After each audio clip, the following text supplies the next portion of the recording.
Welcome to day 14. If you have stuck with me the whole way through and this is on your final day, again, it's a double thumbs up from me. I'm hoping that you're feeling the benefit of having, even if it's just a short, consistent practice every day. And I don't just mean physically, but mentally, that should feel like, well, I can do this. I can make this time for myself and it feels good to do it. At least I'm hoping that that's what it is put across. And taking from that you don't have to stop at the end of these 14 days.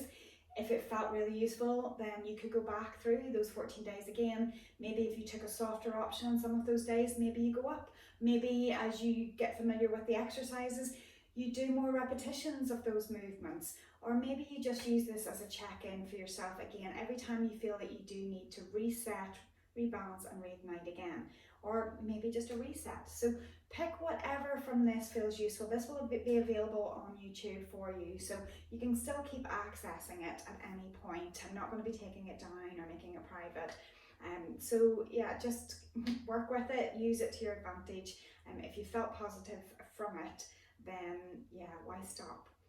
So today I want to kind of work through a little bit of a mixture, still blending in everything that we have built towards, but to bring a combination, more so of Pilates, but with a combination of yoga as well.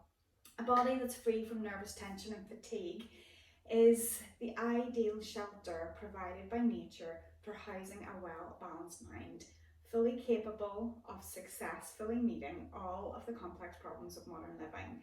And that was Joseph Pilates that said that, and it makes perfect sense. At least I'm hoping it does. The better that you feel about yourself physically, the better you will feel mentally, the better you will be, not only for others around you, but also for dealing with life and whatever else you throw at your body and your mind. So we're going to get started. I'm going to bring you into standing to start with. Again, any modifications that you wish to take, you make this your own session.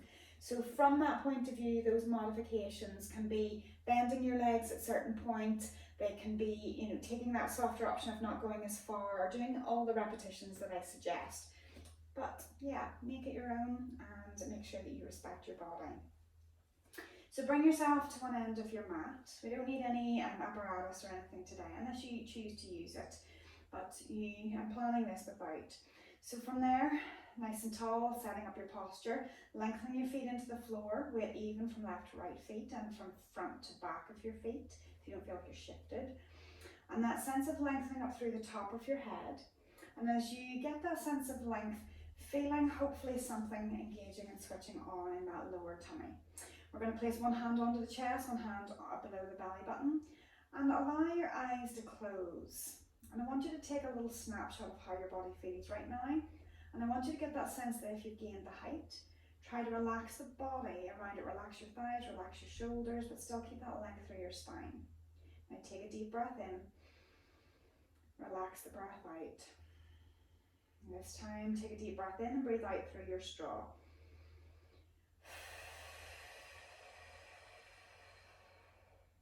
Taking one more.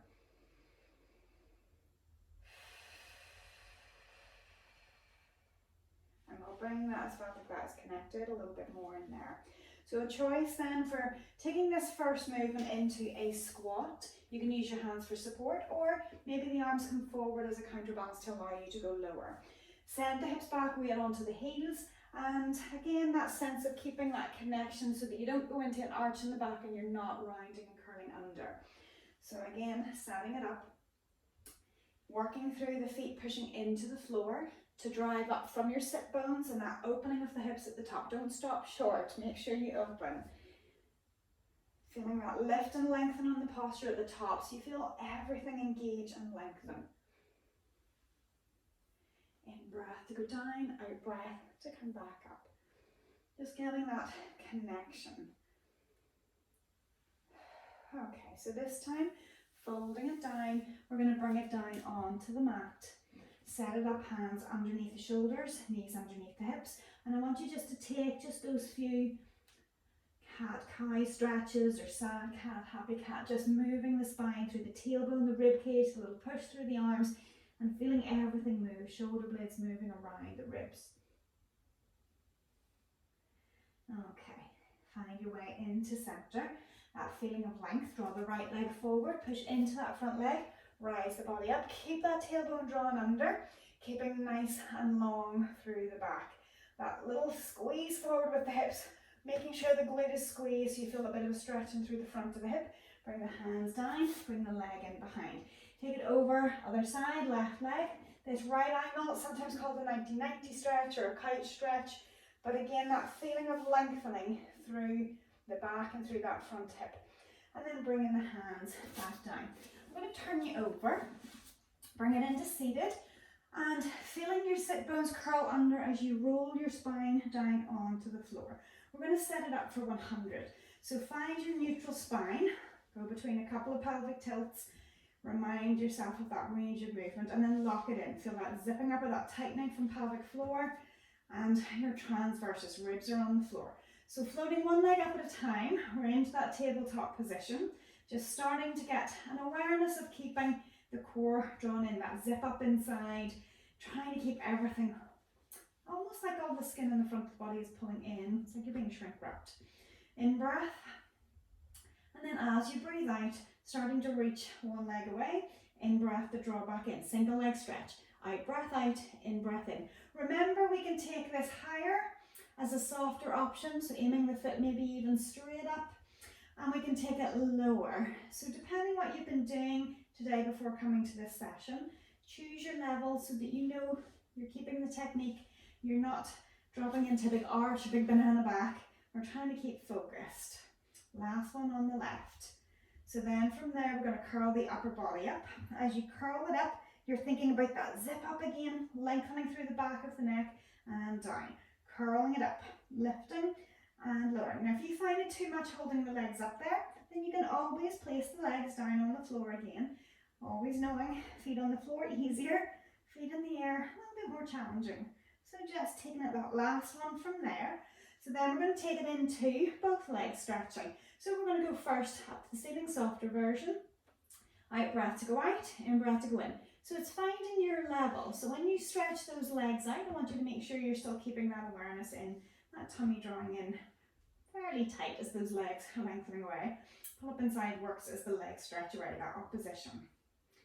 Okay, we're going to take it into a scissor movement. So lowering the right leg and back up, lowering the left leg and back up. Keeping that right angle on the leg, almost like you're holding a ball between the calf and the back of the knee, or like there's a brace holding your knee at 90 degrees. It's not that I'm trying to move my foot to the floor, I'm just moving my thigh away from me, because if I think of it more from the foot, I'll probably like shrink that gap down, and I want the weight moving away from me. The more it moves away, the more I have to stabilize again. Now from there, we're going to take it into a little twist. So again, softer version could be taking the feet to the floor. I'm just fine twisting through my rib cage. I'm trying to keep everything zipped and drawn in, shoulder blades off the floor, chin drawn in. We're going to take just one more each way, and then draw the knees in, give them a hug. So we're going to take it from there, feet onto the floor and onto your side. As you bring it over onto your side, find length through the body, and that, again, zipping up should feel like it creates a little space in here so that you're not completely relaxed. I want you to place the hand onto the floor, just lean into it slightly. Floating one leg up, doesn't have to be toes pointed, it could be foot flexed depending if you feel crampy. And then if you can, float the bottom leg up. If you can't, push it into the floor. So you're going to hold it in through there. And we're going to take small movements, just lifting the leg up and back down on that top leg only. So lifting up and down. So when we come down, there's a little squeeze of the legs in together. As we lift up, trying to keep the hip line open. So it's however much that range of movement that your hip will allow you to go through. If you feel like you're starting to work into the front of the hip, you're working the hip flexor more, and I want you to keep this a little bit into the glute as well. So feeling that being active. So we're taking in through 10, roughly. Yeah, I can't count. Again, can't multitask. So we're going to take last one in through there. Okay, take the leg forward, small movement, and take the leg in behind. We're only going to go 5 with this one, forwards and behind. I'm using that hand just to help steady me, but to encourage a connection between my upper body, my core, and my legs. Breathing nice and steady. Doesn't matter which way around, you choose, whatever feels helpful. Once we've done those 5, lower the legs down. We're going to take you onto your tummy. Rest your head onto your hands just for support. If you need to, go between your pelvic tilts from here. Again, trying not to use your glutes as you tilt the pelvis. But find your midpoint where there should be a little bit of pubic bone contact, a little sense of the ribs starting to lift off, and the belly button certainly pulling in. In breath to prepare, feet hip distance apart. Out breath, lift the right leg long and straight, hip on the floor. And again, out breath to lift the left leg. So alternating those swimming legs. Now everyone's different in size of movement, so work with what you can. Relaxing through the upper body. And we're just taking it 5 each way. And once we've done those 5 each way, we're going to take it into diamond press to get the back active. Upper body relaxed, legs nice and relaxed, core still drawn in. In breath to lift the chest away from the floor, and then out breath down. So I'm trying to lengthen my head to the wall in front, so that I'm thinking long posture. And as I do that, I'm trying not to let this come into my low back. I'm trying to keep it upper back. So once we've done 5, then we're going to keep the hands connected to the head for 5. So that lifting up, and again, still trying to lengthen. You're going to feel a little bit more effort going down the back, maybe a little bit into the glutes. And that sense of lengthening through the legs. Focusing on the length, in breath to lift, out breath to lower. Okay, so for the next movement, we're going to take you onto your other side. So again, from there, if you need to turn around, depending on what your position with your screen, push with your hands, make it like a mini press up. So I'm going to turn it around, again finding that length through the body and my top hand on the floor, leaning slightly in. When I'm ready, one leg lifted and then the other. Again, that little gap is created between the underside waist, and we're taking it up and down. So lifting and lowering. Remember that little squeeze as the feet come together, making it intentional. And as you lift, if you feel this more into the front of the hip, try to move that top leg behind a little bit. Again, use that support with the top arm.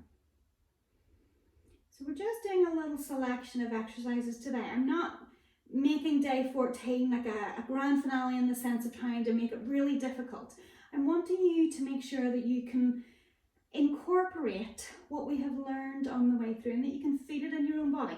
Take it forwards and backwards. So using that front hand, just again, fairly small movement, enough that it feels like it's challenging your back, that it's going to move into an arch or round, and you're trying to keep length.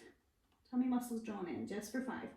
So again, there's so many variations of movements and exercises that we could do. I could certainly give you a much longer session, but again, I want you just to focus on sometimes the basics, okay? It sometimes can give you more. So from there, take it onto the tummy again. In breath. As you breathe out, push in with those hands to drive it back. We're going to come into that connection between upper and lower body swimming movement. Neutral spine in place. Do whatever checks you need to do. And then from there, those horseshoes in place as well with the arms.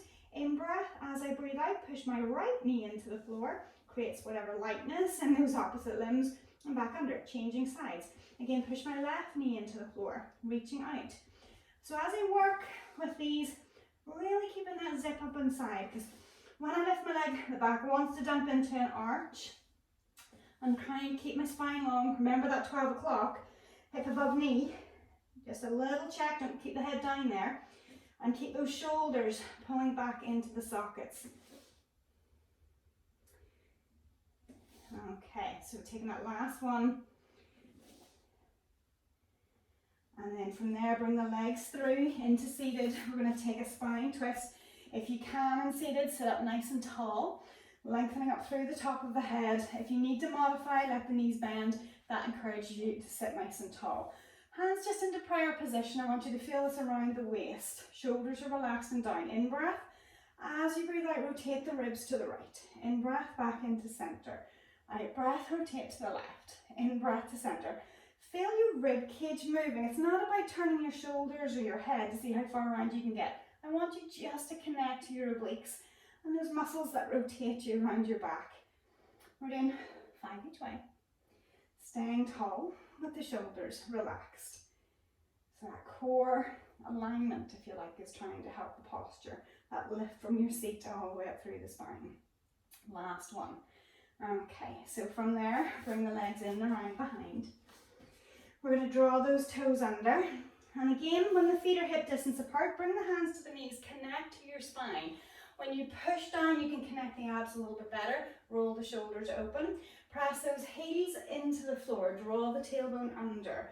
Finding that postural lift at the top. We're going to finish just with another little set of squats.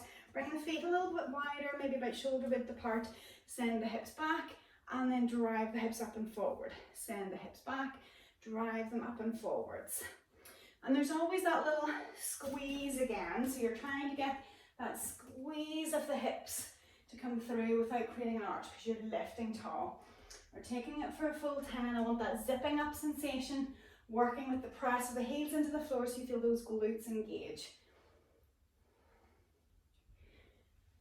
I think this is the last one. Lifting tall, just readjusting the feet, coming back into hip distance, and that sense of lengthening through the back of the neck. Shoulders connected, feeling that little bit of work in through the back line. And you're done. So, congratulations, you have finished day 14. So again, from that point of view, feel free to start again, like I said at the start. But if you have liked this, please again leave a like for the video, leave a comment. I would love to know how you got on over the whole 14 days. So let me know, that would be really appreciated. And if you haven't already, which I think you should do at this stage, subscribed to the channel, please do. But thanks for joining me. If you have any other ideas of what you would like me to do, maybe over like a 5-day challenge to come soon, then let me know. I would love to be able to give you something that you feel would be the most useful to you right now. So enjoy the rest of your day. And I really do mean it. Thanks for joining me for the 14 days and sticking through it. It's been good for me to have gone through this and also feel the benefit that it's come just for me doing it every day. But also so good, it's been so good to hear of other people and what they have been doing through this challenge too. So keep the comments coming. Oh, and if you have liked this, then certainly you could go to my website at tdracademy.co.uk, and if you wanted, you could join us on a class. You can check out the timetable as well on the timetable page, but you can sign up for a class to join us. The classes are typically an hour. But also, if you haven't signed up to the newsletter already, then on the website at the bottom of most pages there is a sign up form, so you can add yourself to that list, and that way we can keep you informed of anything else that's coming out. So yeah, so enjoy the rest of your day and I'll see you again soon. Bye.